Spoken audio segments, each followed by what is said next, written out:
Please all stand.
Ng Espiritu Santo. Amen.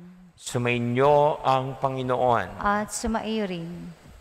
Mga kapatid, sa banal na pagdiriwang nito, dumalangin tayo sa Ama, sa tulong na mahal na Birheng Maria, ninanalangin sa Saklolo, na nawa sa sakripisyo ng Panginoong Hesus, tayo ay maging tapat sa pagtalima sa kanyang mga aral, sa kanyang salita, upang sa ganoon tayo ay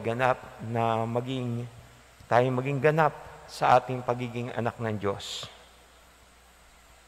Upang tayo po ay maging karapat-dapat sa banal na pagdiriwang, tayo ay pakumbabang humingi ng awa sa ating Amang nagpapatawad ng lubos.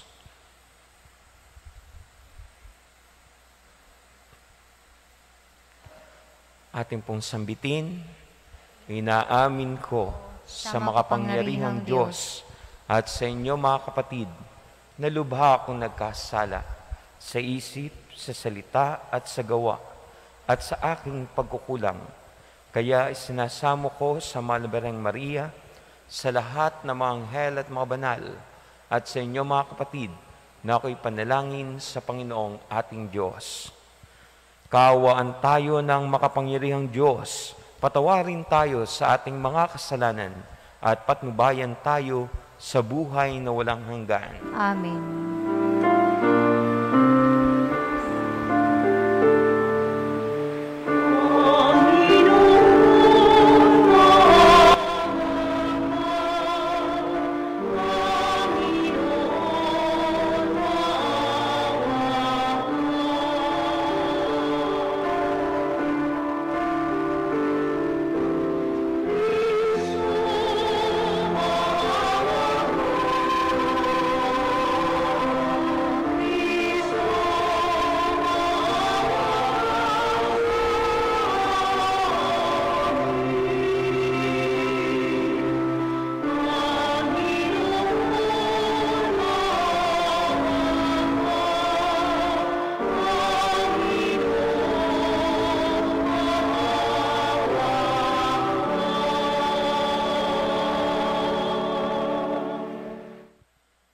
Manalangin tayo.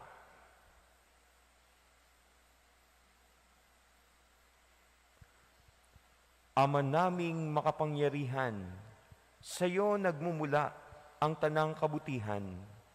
Pagbigyan mo po ang aming mga kahilingan na sa iyong patnubay, ang iyong mga kinalulugdan ay aming mapag-isipan at sa iyong pag-akay, ang mga ito ay aming magampanan. Sa pamamagitan ni Jesucristo, kasama ng Espiritu Santo, magpasawalang hanggan. Amen.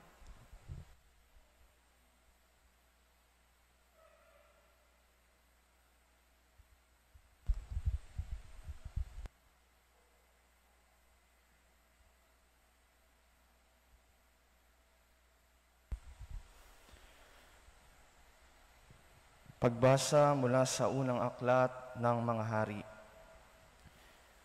Noong mga araw na iyon, tinipon ni Akab sa bundok ng Carmelo ang buong bayang Israel at ang kanyang mga propeta.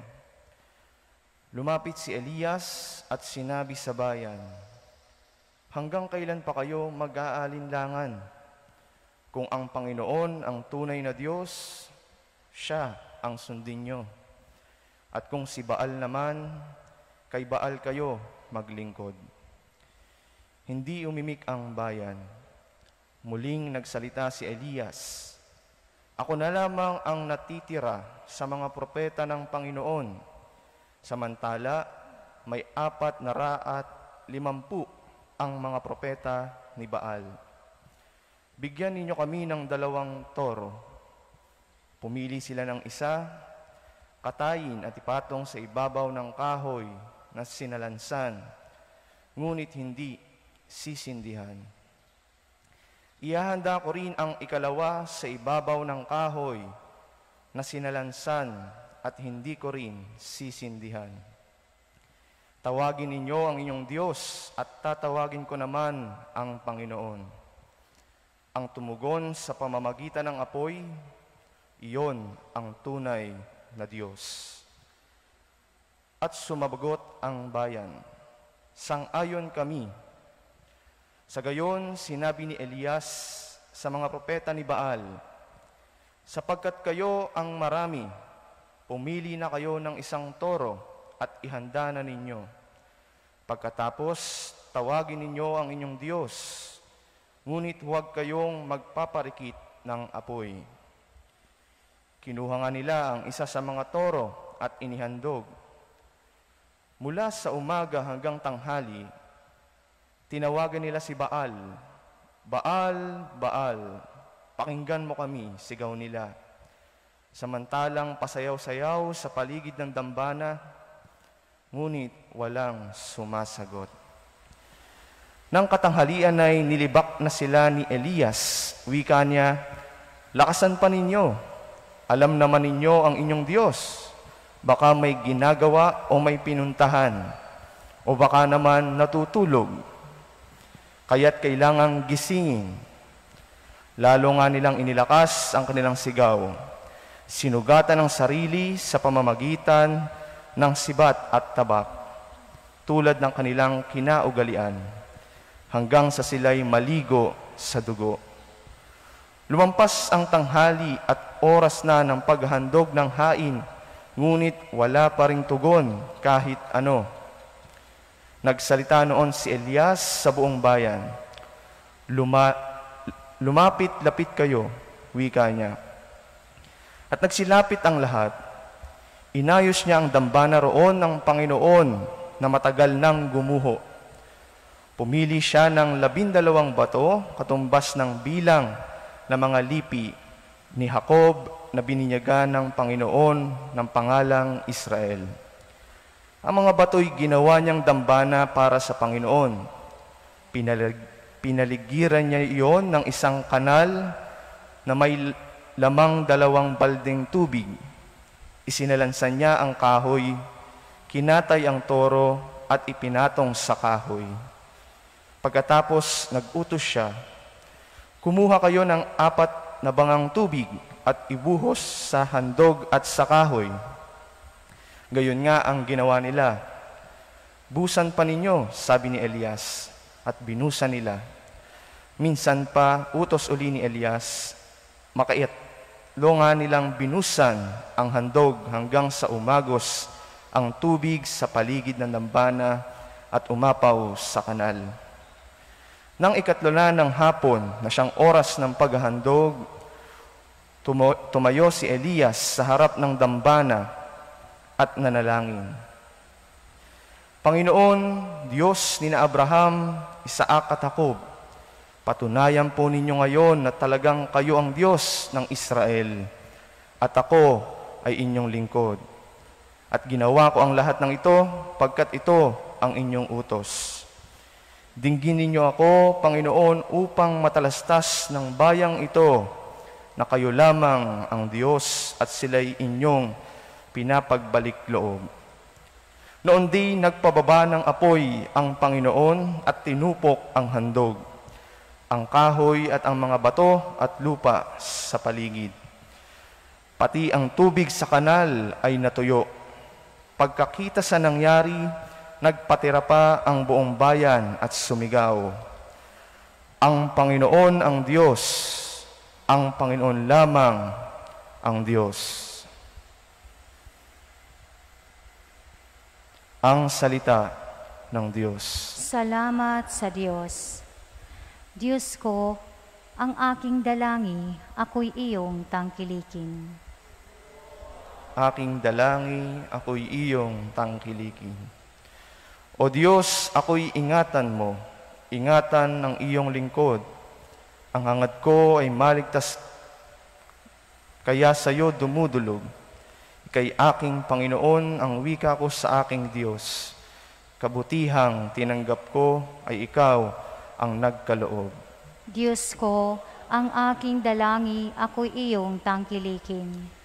Silang bumaling sa ibang Diyos, suliranay abot-abot. Sa pagsambang gawin nila, ako ay hindi lalahok. Diyos ko, ang aking dalangi, ako iyong tangkilikin. Ikaw lamang, o poon ko, ang lahat sa aking buhay. Ako'y iyong tinutugon sa lahat kong kailangan. Nababatid ko na siya'y kasama ko oras-oras. Sa piling niya, kailanman hindi ako matitinag. Diyos ko, ang aking dalangi, ako'y iyong tangkilikin. Ituturo mo ang landas na buhay ang hahantungan. Sa piling mo'y madarama ang lubos na kagalakan. Ang tulong mo'y nagdudulot ng ligayang walang hanggan. Diyos ko, ang aking dalangin, ako'y iyong tangkilikin.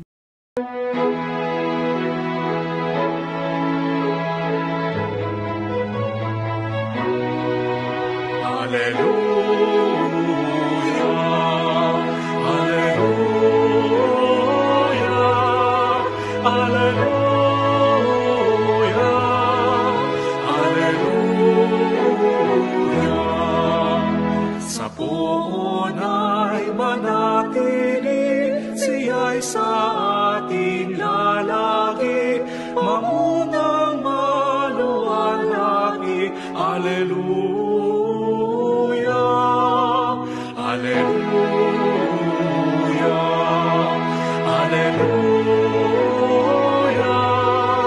Alleluia, Alleluia, Alleluia.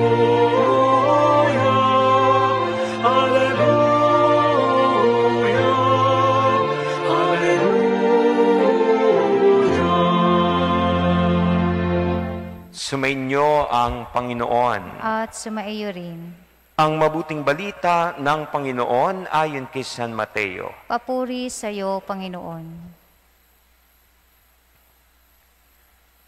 Noong panahong iyon, sinabi ni Jesus sa kanyang mga alagad, "Huwag ninyong akalaing naparito ako upang pawalang bisa ang kautusan at ang aral ng mga propeta. Naparito ako hindi upang pawalang bisa, kundi para ipaliwanag at ganapin ang mga iyon. Tandaan ninyo ito, magwawakas ang langit at ang lupa, ngunit ang kaliit-litang bahagi ng kautusan ay di mawawalan ng bisa, hanggat hindi nagaganap ang lahat. Kaya't sino mang magpawalang halaga, kahit sa kaliit-litang bahagi nito, at magturo ng gayon sa mga tao, ay ibibilang na pinakamababa sa karya ng Diyos. Ngunit ang gumaganap ng kautusan at nagtuturo na tuparin iyon ay ibibilang na dakila sa kaharian ng Diyos." Mga kapatid, ang mabuting balita ng Panginoon. Pinupuri ka namin, Panginoong Hesukristo. Magandang umaga po sa inyong lahat. Magandang umaga po, Father. Magandang umaga rin po sa mga kapatid natin na kaisa sa pagdiriwang nito na nasa kanya-kanyang tahanan. Minsan po meron kaming kasamahan na seminarista. Parang last year, nagkwentuhan kami, tapos nalaman namin na ibalita sa amin. Sabi, Pards, yung ating kasama dati may sarili na raw na reliyon. Sabi, wow Sabi, bakit naman naisipan niya yun? Para naman siyang hindi nag-aral sa seminaryo. Sabi raw, kailangan daw para maging mas maganda ang kanyang chance na may pahayag ang mabuting balita at the same time, for political landscape ng kanyang career. Sabi ko, nakakalungkot naman yan. Pero may mga ganun talagang motibasyon. Kaya nagagawa nila yung mga bagay na yon. Hindi natin, Diyos na ang bahala. Kung anong plano ng Diyos.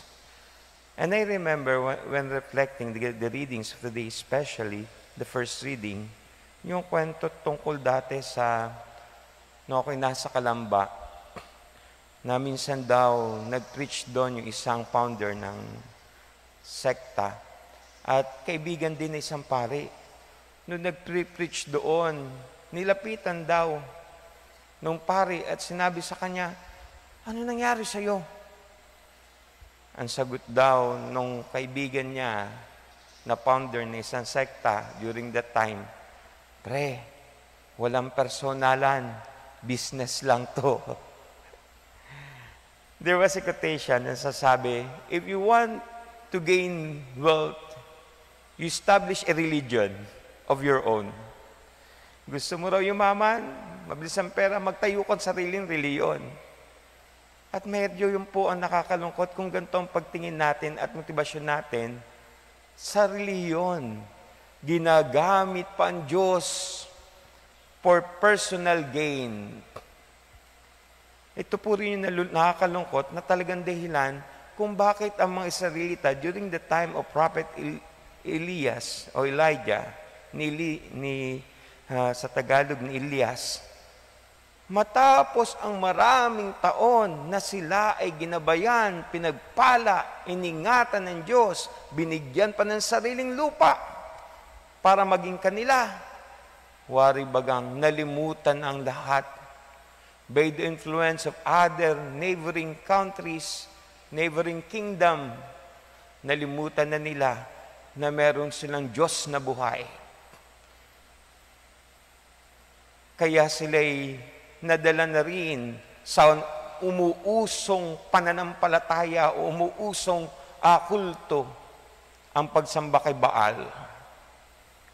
Kaya nga sabi ni Elias in the first reading, nag-iisa na lang yata akong propeta ng Diyos.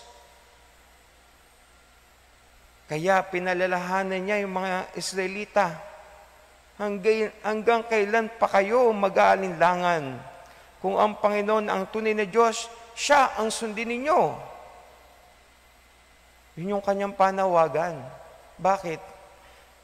The Israelites during his time ay starting na pumanig, sumamba sa Diyos-Diyosan, ipinopromote ng kanilang karatig na bansa. Kaya may mga altar na para kay Baal. Kinalimutan na ang turo ng Diyos. Ilan yung propeta ni Baal na challenge ni Propeta Elijah o Elias? 400. Mahigit. At anong sabi niya? Sige, para lang patunayan na buhay ang Diyos ng Israel. At kung totoo ang inyong Diyos, paligsahan tayo. Pakikitaan ko kayo ng magbibigay ang Diyos ng tanda. At anong ginawa nilang paligsahan? Kumuha sila ng toro na magiging handog at patawag sila sa Diyos para ito ay kanin ng apoy. Na ibig sabihin ay tinatanggap ang handog at magpapakita na ang Diyos ay totoo na ang Diyos nila sinasamba ay totoo. At yun nga yung nangyari. Magtatanghalian na yung 400 na mga propeta ni Baal, sumasayaw, kumakanta, sumisigaw sa langit, pero walang nangyayari dun sa kanilang handog. Kaya sila kinutya ni Elias, o baka hindi kayo naririnig ng Diyos nyo, baka tulog, o baka busy, lakas-lakasan nyo pa. Kaya yung mga propeta ni Baal, yung 400, sinusugatan pa yung katawan. Siguro hinahagupit pa ang sarili. Para lang sila mapansin ni Baal. Pero wala. Kaya nung dumating oras na si Propeta Elias naman, simple lang. Pinabasa pa niya, pinabuhusan pa niya ng tubig yung kanyang handog, pinilagyan pa ng kanal at bumaha pa yung lugar. Maikatlong ulit na binuhusan ng maraming tubig. At nung tumawag siya sa Diyos, nagpadala ng apoy ang Diyos at tinunaw at tinuyo pati yung mga tubig na nadoon sa altar o sa dambana ng sunugan. And only then, again, yung mga Israelita, wari bagang noon lang nila uli nakita ang Diyos. Ang nakalimutan nila ang Diyos. At saka lang nila uli sinabi, ang Panginoon ang Diyos. Ang Panginoon lamang ang Diyos. Sana matuto tayo sa karanasang ito. Even our religion, the Catholic Christian religion, is not separated from the religion of the Israelites. In fact, we are actually called Judeo-Christian. Tayo po ay kaugnay mula pa sa mga propeta sa bayang Israel noong una hanggang sa mga Hudyo hanggang ngayon. Sapagkat si Jesus ay Hudyo, siya ay Israelita. Ang pananampalataya natin nag-ugat sa mga propeta ng mga Israel, ng mga Israelite. Subalit nagkaroon ng katigasan ng ulo ang mga Hudyo. Paulit-ulit nilang isinasangtabi ang Diyos. Nagdagdag sila ng kung ano-ano at natabunan at nalimutan na kung ano esensyal na hinihingi ng pananampalataya. Hinihingi ng Diyos sa kanila.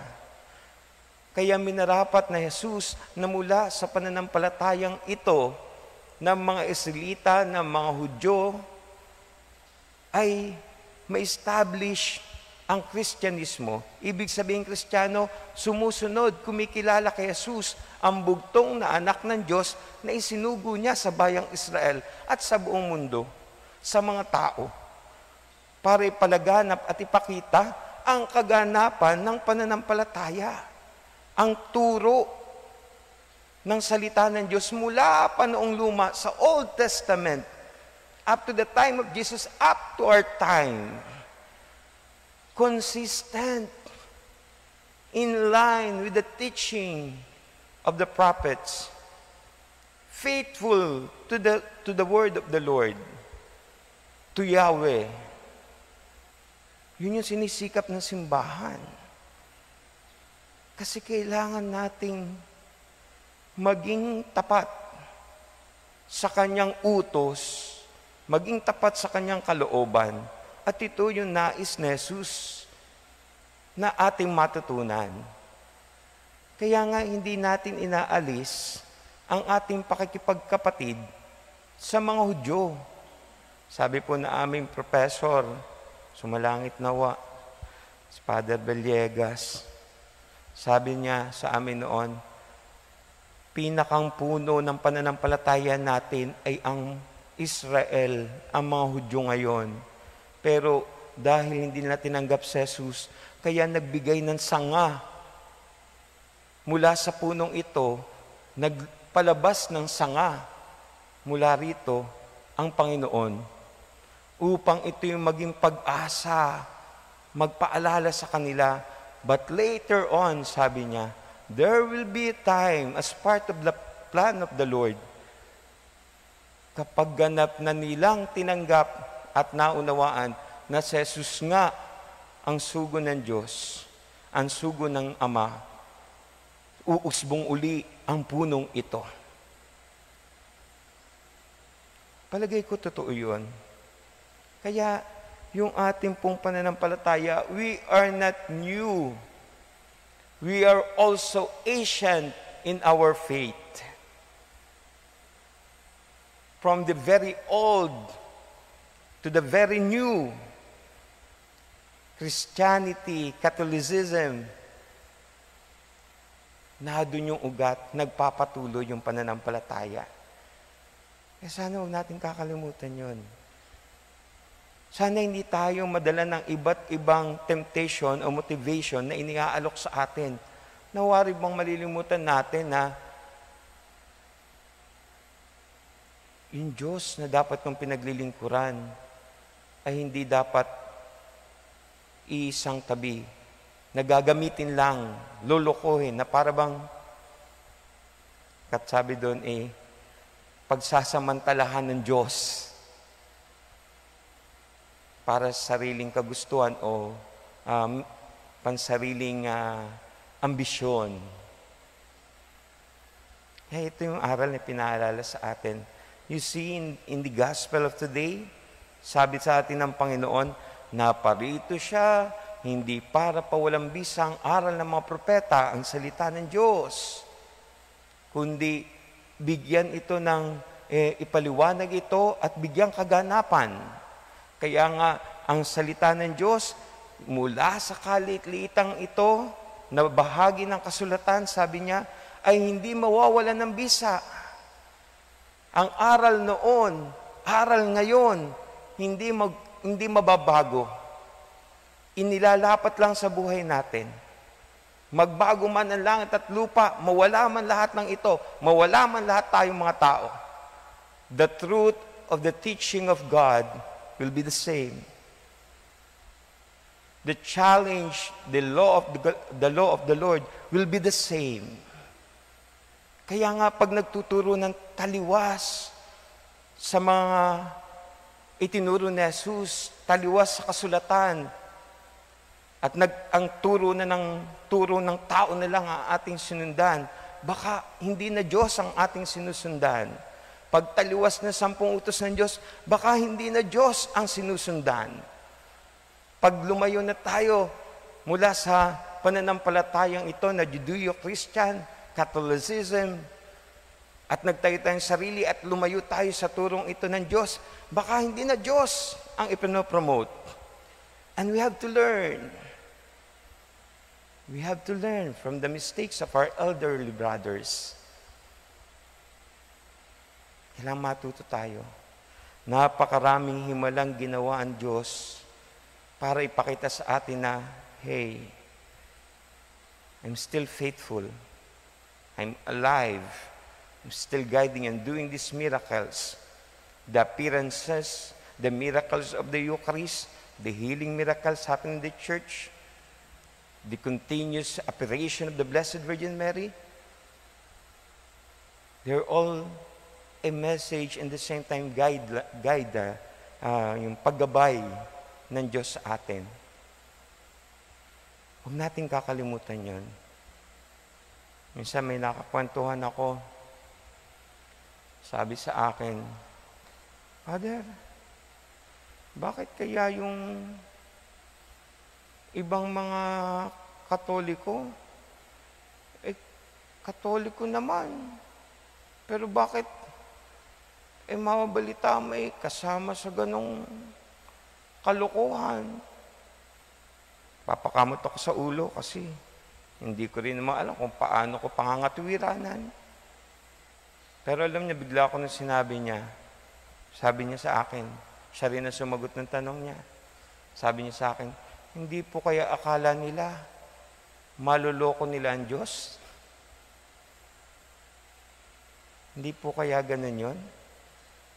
Katoliko sa pangalan, nagsisimba, pero at the same time, kasama sa mga immoralidad, illegalidad, sinungaling, manloloko, lahat na. Oo nga naman, nakakadismaya pag may ganong kwento, no?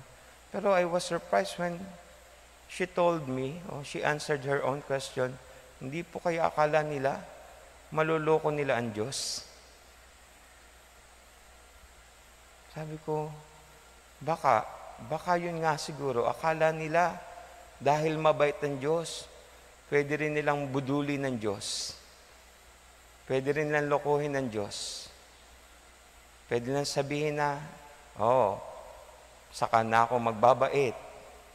Saka na ako mangungumpisal. O di kaya baka iniisip nila, Lord, ako may nagdadasal. Ako may nagsisimba. Okay na yun, Lord, ha? Pagdating sa trabaho, para sa pamilya, Lord, akin naman yun. Labas ka na doon. Siguro akala nila ganun nga. Pero hindi. Ang ating pananampalataya at pagsunod sa Diyos, hindi lang nasa bilang ng kung gaano karami ang populasyon na tumatanggap sa dami ng tao na kumikilala at hindi kumikilala. Ang pananampalataya sa Diyos ay tungkol sa katotohanan at sa tamang turo na nagagaling sa Diyos. That is why hindi mahalaga kay Elias, kay Elijah, kung gaano karami yung propetang nasa harap niya. At gaano karami yung mga Israelita, mga kababayan niya, na naniniwala kay Baal kesa kay Yahweh. Ang mahalaga sa kanya, ito ang turo ng Diyos. Ito ang kanyang kalooban. Ito ang kanyang batas. Buong bansa man o buong mundo maniwala o hindi sa Diyos, hindi magbabago yun. At yun ang puntos ng pananampalataya. Kaya po sana hilingin natin, sa banal na pagdiriwang ito, sa tulong ng Mahal na Birhen Maria, Lord, Mama Mary, help us. Make us faithful to our faith to the true God. Make us always be guided by the word of the Lord para hindi kami maligaw. Sana hindi mauna yung aming pangsariling motibasyon, kundi sana lagi ito naka-inline sa kalooban at plano ng Diyos. Pagpalain tayo.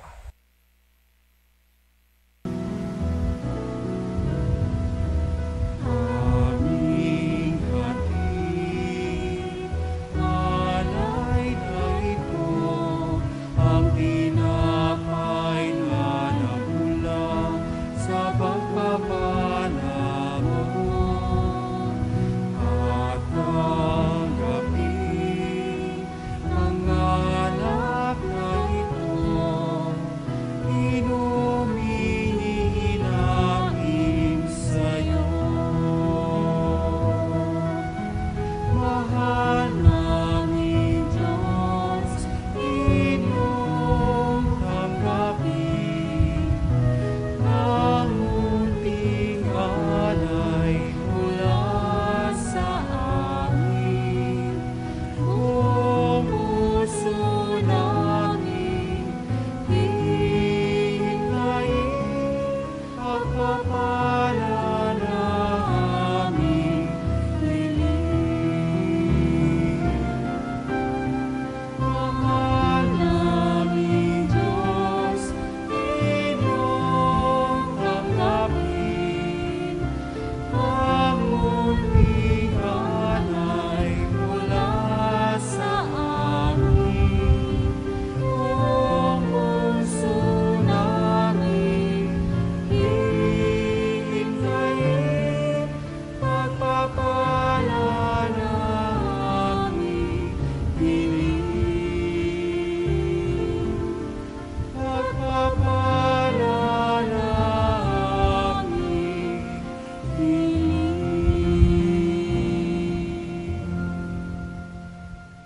Manalangin kayo mga kapatid upang paghahain natin ay kalugdan ng Diyos Amang makapangyarihan. Tanggapin nawa ng Panginoon itong paghahain sa iyong mga kamay, sa kapurihan niya at karangalan, sa ating kapakinabangan at sa buong sambayanan niyang banal.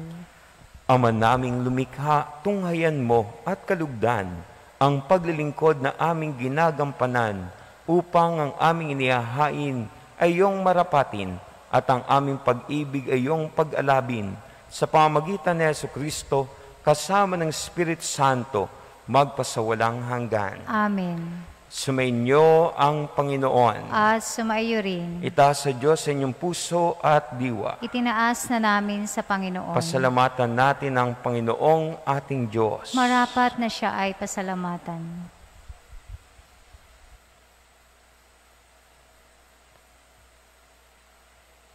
Ama naming makapangyarihan,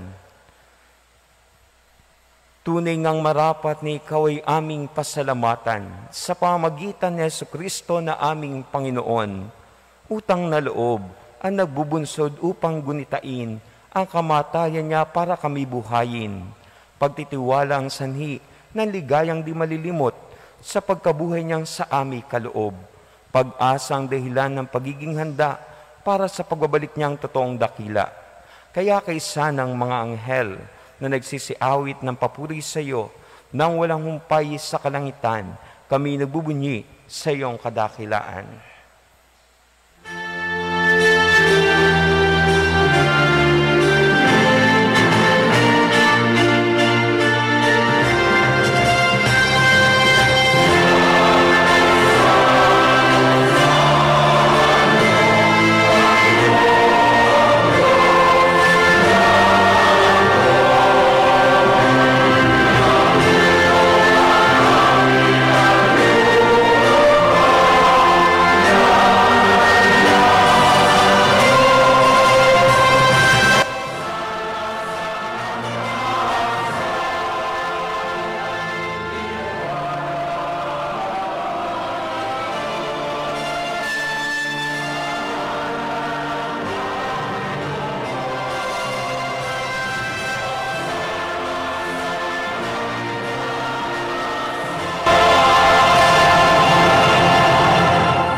Ama naming banal, ikaw ang bukal ng tanang kabanalan, kaya't sa pamagitan ng iyong Espiritu, gawin mong banal ang mga kaloob na ito, upang para sa amin maging katawan at dugo ng aming Panginoong Heso Kristo.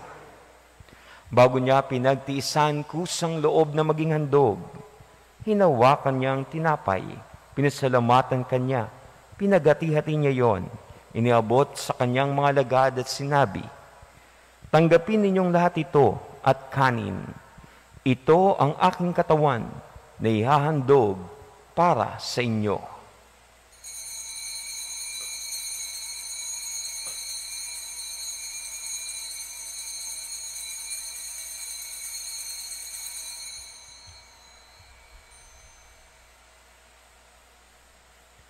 Ganyan naman nung matapos ang hapunan, hinawakan niya ang kalis. Muli kanyang pinasalamatan. Iniabot niya ang kalis sa kanyang mga lagad at sinabi, tanggapin ninyong lahat ito at inumin. Ito ang kalis ng aking dugo, ng bago at walang hanggang tipan. Ang aking dugo na ibubuhos para sa inyo at para sa lahat sa kapagpapatawad ng mga kasalanan. Gawin ninyo ito sa pag-alala sa akin.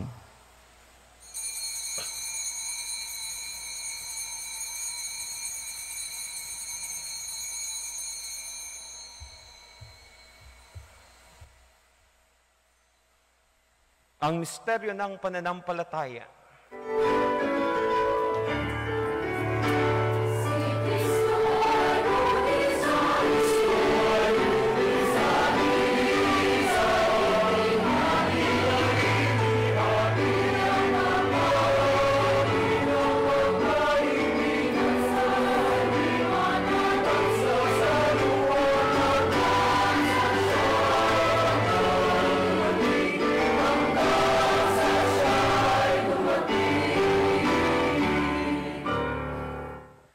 Ama, ginagawa po namin ngayon ang pag-alala sa pagkamatay at muling pagkabuhay ng iyong anak, kaya't iniaalay namin sa iyo ang tinapay na nagbibigay buhay at ang kalis na nagkakaloob ng kaligtasan. Kami nagpapasalamat dahil kami iyong minarapat na tumayo sa harap mo para maglingkod sa iyo. Isinasamo namin kaming magsasalo-salo sa katawan at dugo ni Kristo ay mabuklod sa pagkakaisa sa pamamagitan ng Espiritu Santo. Ama, lingapin mo po ang iyong simbahang laganap sa buong daigdig. Puspusin mo kami sa pag-ibig kay San Francisco na aming Papa at ni Benaventura na aming Obispo at ng Tanang Kaparian. Alalahanin mo rin po ang mga kapatid naming nahimlay nang may pag-asang sila'y muling mabubuhay. Gayun din ang lahat ng mga pumanaw. Kaawaan mo sila at patuloyin sa iyong kaliwanagan. Kaawaan mo at paging dapatin kaming lahat na makasalo sa buhay na walang wakas. Kaisa ng mahal na Birheng Maria, na ina ng Diyos. Kaisa ni San Jose na kanyang esposo, kaisa ng mga apostol ni San Pablo un Ermitanyo at ng lahat ng mga banal na namuhay dito sa daigdig ng kalugod-lugod sa iyo, may pagdiwang naman namin ng pagpupuri sa kararangal mo sa pamamagitan ng iyong anak, naming Panginoong Heso Kristo.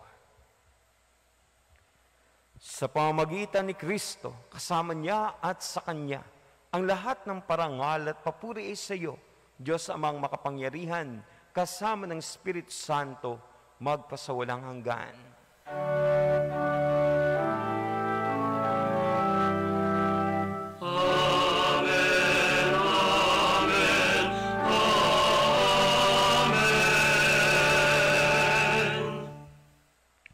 Sa tagubilin na nakagagaling na utos at turo ni Jesus na ating Panginoon at Diyos, ipahayag natin ang Ama namin.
Hiniling po namin kami adya sa lahat na masama, pagkalooban ng kapayapaan araw-araw, iligtas sa kasalanan at ilayo sa lahat ng kapahamakan, samantalang aming pinananabikan ang dakilang araw ng pagpapahayag ng tagapagligtas naming si Heso Kristo.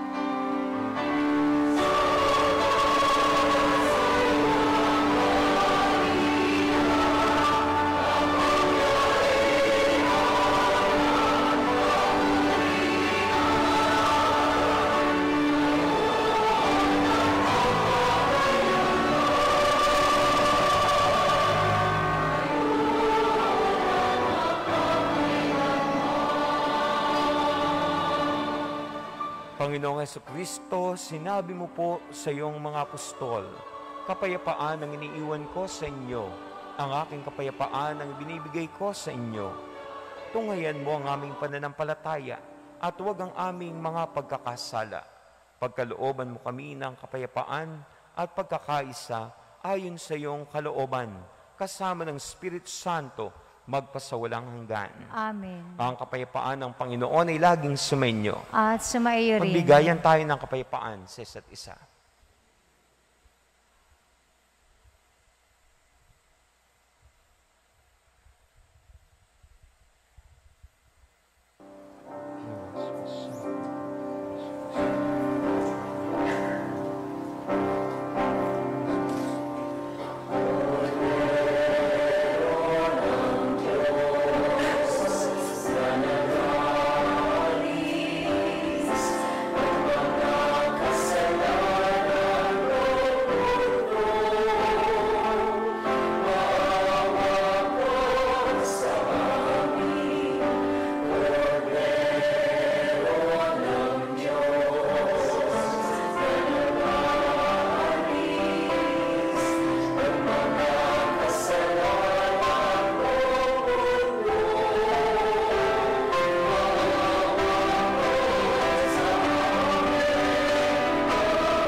Ito si Jesucristo, siya ang kordero ng Diyos na nag-aalis na mga kasalanan ng sanlibutan. Mapapalad tayong inanyayahang tumanggap sa kanyang banal na piging. Panginoon, hindi ako karapat-dapat na magpatuloy sa iyo, ngunit sa isang salita mo lamang ay gagaling na ako. Ang katawan ni Kristo. Amen.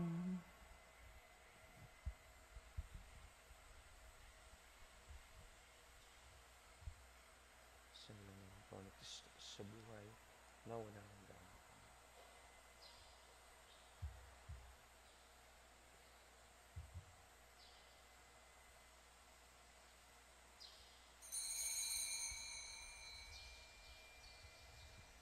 Spiritual na pakikinabang. Aking Jesus, nananalig akong ikaw ay nananahan sa pinakabanal na sakramento. Mahal kita ng higit sa lahat ng bagay, at nais kong tanggapin ka sa aking kaluluwa. Subalit sa sandaling ito, ikaw ay hindi ko matatanggap sa banal na komunyon. Naway tanggapin kita ng spiritual sa aking pagnanais na ito, at pumasok ka sa aking puso. Niyayakap kita na parang naririto ka na sa akin, at pinagkakaisa ko ang aking sarili sa iyo.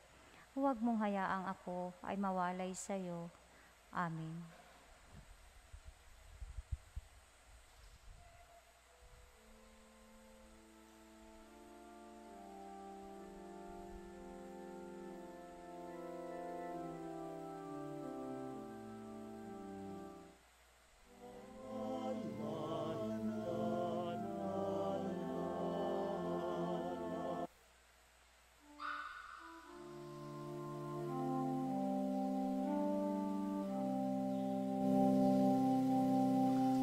Saan may pagmamahalan ay naroon ang Diyos. Kung saan man nananahan ang pag-ibig ay naroon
Manalangin tayo.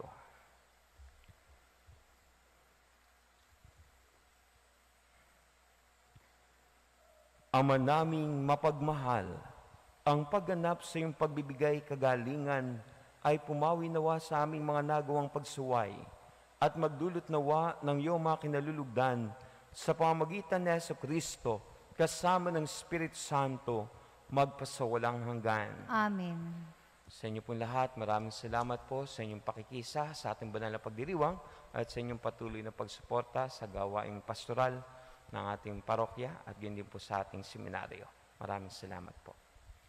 Sumainyo ang Panginoon. At sumaiyo rin. Pagpalain kayong lahat at lingapin na makapangyari at mapagmahal na Diyos, Ama, Anak, at Espiritu Santo. Amen. Ang banal na misa ay naialay na humayo kayong taglay ang kapayapaan at pag-ibig kay Kristo. Salamat sa Diyos.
In the name of the Father, and of the Son, and of the Holy Spirit. Amen.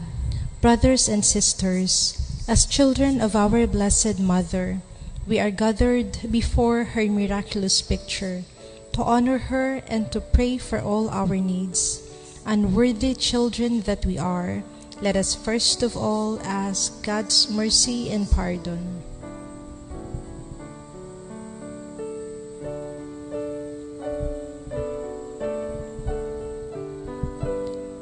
Merciful Father, you sent your divine Son to redeem us by his death and resurrection, and to give us new life.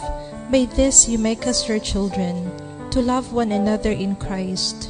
How many times in the past we have forgotten the sublime dignity. We have sinned against our brothers and sisters.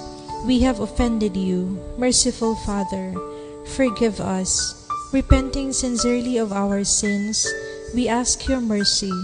May we always live as your truly devoted children.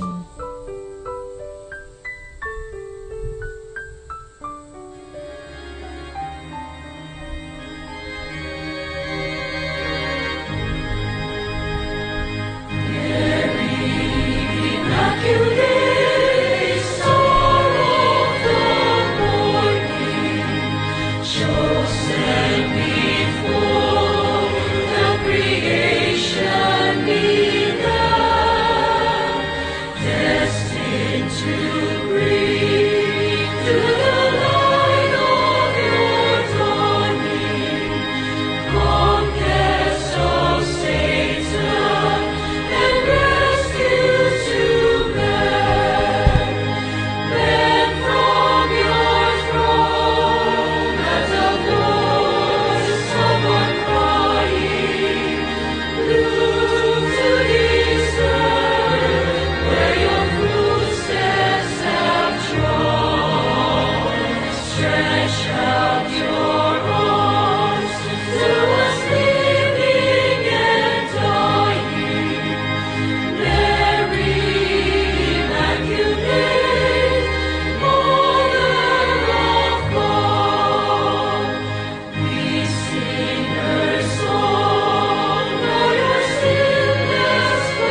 Novena Prayer.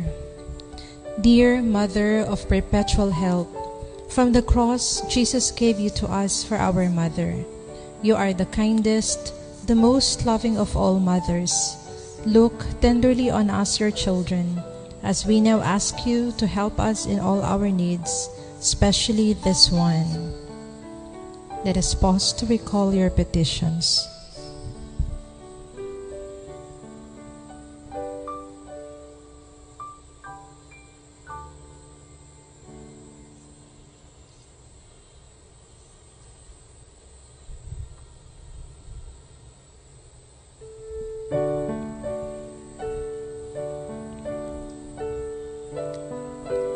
While you were on earth, dear Mother, you willingly shared in the sufferings of your Son, strengthened by your faith and confidence in the fatherly love of God. You accepted the mysterious designs of His will. We too have our crosses and trials. Sometimes they almost crush us to the ground. Dearest Mother, share with us your abundant faith and confidence in God. Make us aware that God never ceases to love us, that He answers all our prayers in the way that is best for us. Strengthen our hearts to carry the cross in the footsteps of your divine Son. Help us to realize that he who shares the cross of Christ will certainly share His resurrection. Dearest Mother, as we worry about our own problems, let us not forget the needs of others. You always love others so much. Help us to do the same while praying for our own intentions and for the intentions of all here present at this novena. We earnestly ask you, our Mother, to help us comfort the sick and the dying, give hope to the poor and the unemployed, heal the broken-hearted, walk in solidarity with the oppressed, teach justice to their oppressors, and bring back to God all those who have offended Him. Dearest Mother, help us to avoid sin, which separates us from our Heavenly Father and from one another. Full of trust in you, we place ourselves under the mantle of your maternal protection and confidently hope for your compassionate intercession. Amen. Prayer for the Home. Mother of Perpetual Help, we choose you as Queen of our homes. We ask you to bless all our families with your tender motherly love. May the sacrament of marriage bind husbands and wives so closely together that they will always be faithful to each other and love one another as Christ loves His church. We ask you to bless all parents. May they love and cherish the children whom God has entrusted to them. May they always give them the example of a truly Christian life. Help them to bring up their children in the love and fear of God. Bless all children that they may love, honor, and obey their fathers and mothers. To your loving care, we especially entrust the youth of today. Give us all a sense of responsibility that we may do our part in making our home a haven of peace, like your own home at Nazareth. We take you as our model. Help us to grow daily in genuine love of God and neighbor, so that justice and peace may happily reign in the entire family of mankind. Amen. Petitions to our Mother of Perpetual Help. Holy Mary, pray for us. Holy Virgin conceived without sin, Pray for us. our Mother of Perpetual Help, Pray for us. we sinners call to you, Loving Mother, pray for us. that we may be filled with the Holy Spirit and become courageous witnesses of Christ's love for men, Loving Mother, pray for us. that we may be more and more like our divine Lord as you were, Loving Mother, pray for us. that we may be meek and humble of heart like your Son Jesus, Loving Mother, pray for us. that we may fear losing God's friendship forever by unrepented sin, Loving Mother, pray for us. that we may seek Christ's mercy and forgiveness constantly in the sacrament of penance, Loving Mother, pray for us. that we may be aware of God is speaking to us in the events of daily life, Loving Mother, pray for us. that we may pray daily with love and trust, especially in moments of temptation, Loving Mother, pray for us. that we may understand the value of worshiping God together in the Eucharist,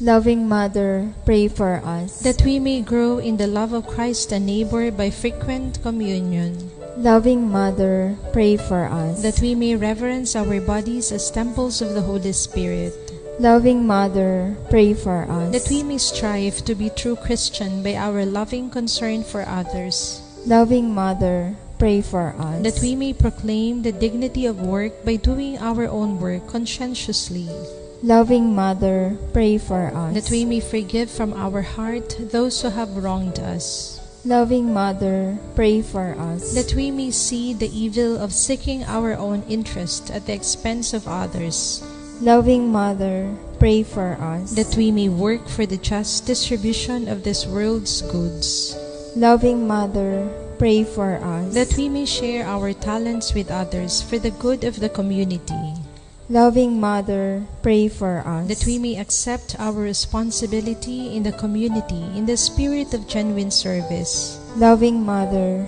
pray for us. that the Holy Spirit may guide and strengthen Pope Francis, the bishops, and the clergy, Loving Mother, pray for us. that we may be blessed with an increase of priestly and religious vocations, Loving Mother, pray for us. that we may care and protect God's creation, Loving Mother, pray for us. that we may defend the human dignity and sanctity of human life from conception to natural death, Loving Mother, pray for us. that there will be genuine and lasting peace in the world, Loving Mother, pray for us. that we may bring the knowledge and love of Christ to those who do not know Him, Loving Mother, pray for us. that we may be aware of our dependence on God in the midst of human achievements, Loving Mother, pray for us. that we may be ready at death to enter the home of our Heavenly Father, Loving Mother,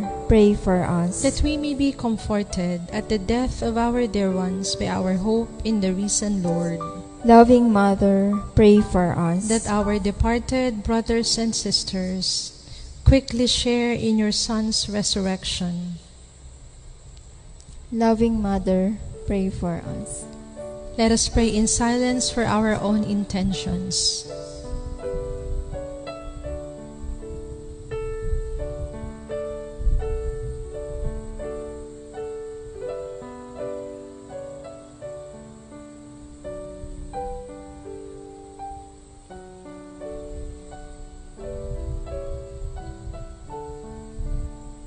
Holy Mary, pray for us. Pray for all the people of God. May all experience God's perpetual help. Lord, you gave us Mary to be our mother, ever ready to help us. Grant us the grace to have recourse to her in all our needs. Amen. Thanksgiving Prayer. Lord Jesus Christ, truly present in the most blessed Eucharist, we adore you. It has pleased the Father that in you all his fullness should dwell, and that through you he should reconcile all things to himself.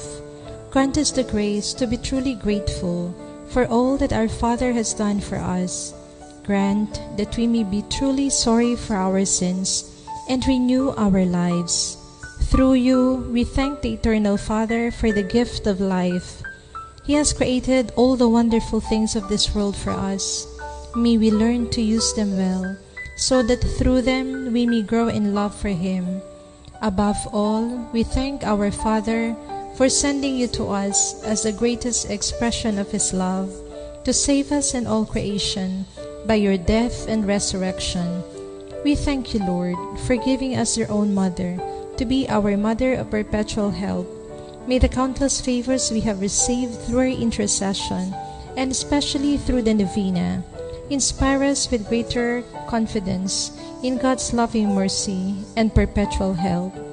Grant that we may always do the holy will of God and persevere in His love.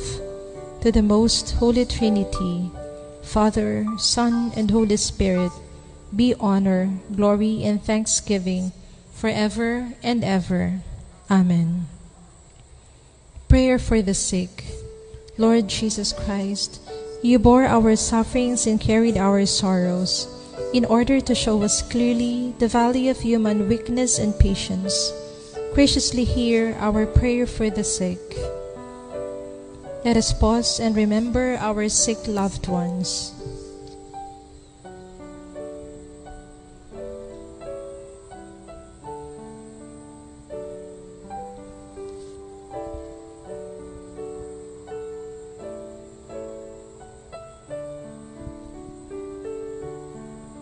Grant that they who are weighed down with pain and other affliction of illness may experience God's healing power and comfort. Restore them to health in body and soul, so that they can continue to serve you and their brothers and sisters. Amen. In the name of the Father, and of the Son, and of the Holy Spirit. Amen.